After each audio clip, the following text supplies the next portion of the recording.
La ville de Goma est la capitale de la province du Nord Kivu, ayant 2 communes, celle de Goma et celle de Karisimbi. Étant plus populaire, la commune de Karisimbi connaît plusieurs problèmes de sécurité, entre autres le kidnapping, le banditisme armé, les tracasseries militaires, policières et administratives, les conflits fonciers, la toxicomanie et la consommation des boissons prohibées telles qu'énumérées dans le plan d'action de sécurité de cette commune. À ces problèmes s'ajoute celui du phénomène 40 voleurs, qui sont des personnes qui envahissent des maisons la nuit sur des avenues de cette commune et les dévalisent. Dans notre commune de Karisimbi, c'est d'abord le problème des 40 voleurs. Face à ce problème récurrent, la population s'est déjà cherché un système d'alerte pour amener la police à intervenir à temps réel. Au cas où il y a des incursions comme ça, des 40 voleurs ou des tracasseries, nous avons essayé de songer à dire à la population comment se prendre en charge, comment alerter avec les sifflets au cas où il y a des cas pareils, comment s'appuyer sur les sirènes.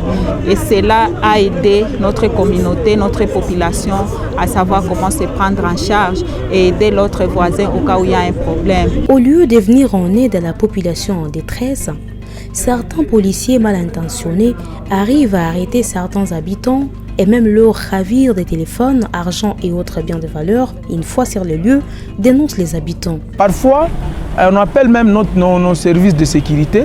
Et ces services de sécurité-là vont venir, ils vont commencer même aussi à tracasser même les paisibles citoyens dans nos quartiers respectifs. C'est ça vraiment qui me ronge parfois au cœur. Ils viennent eux-mêmes, ils prennent même le téléphone, ils prennent même de l'argent des paisibles citoyens. Ils nous tabassent aussi.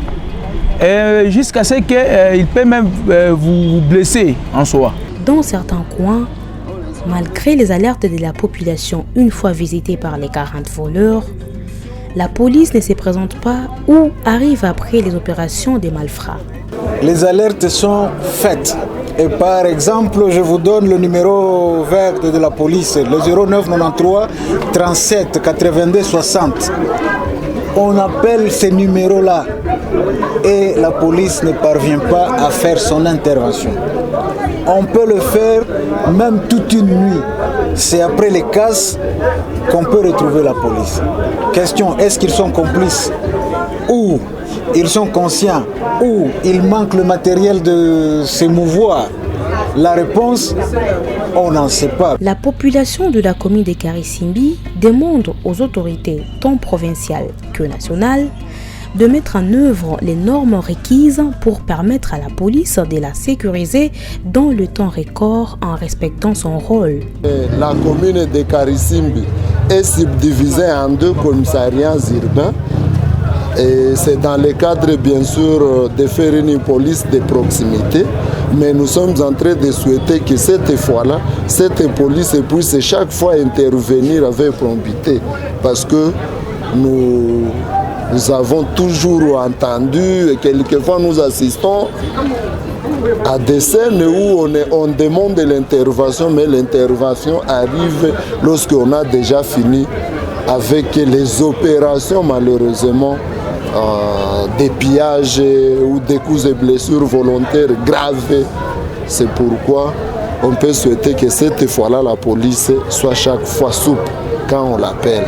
Je peux dire à l'État congolais vraiment de doter des enjeux conséquents pour que l'intervention arrive vite afin qu'il n'y ait même pas des gens qui vont chaque fois avoir des prétextes qu'on ne savait pas vous arriver parce qu'il y a un enjeu qui est en difficulté. Il faut noter que c'est grâce au programme Ensemble pour la sécurité et la paix à l'est de la RDC, espère en sigle, que les autorités se rapprochent des membres de la communauté pour mettre sur pied le plan d'action sécuritaire.